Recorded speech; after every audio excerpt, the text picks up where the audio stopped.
We're at the entrance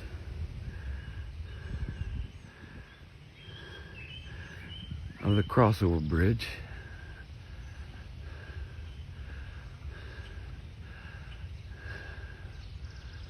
And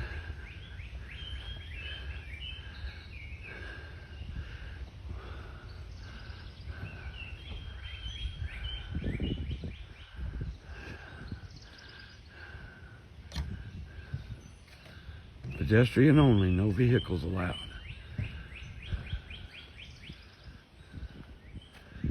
No street vehicles, I should say. There's bicycles and some of the park people run electric carts over this. This is White Lick Creek.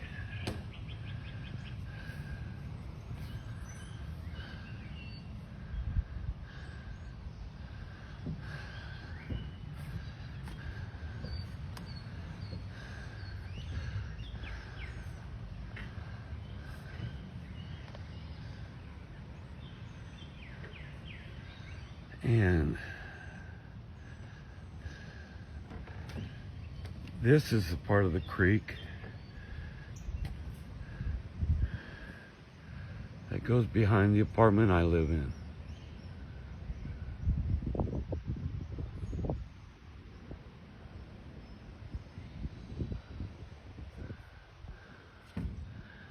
And now, in the next video, I'll show you the other side of the bridge.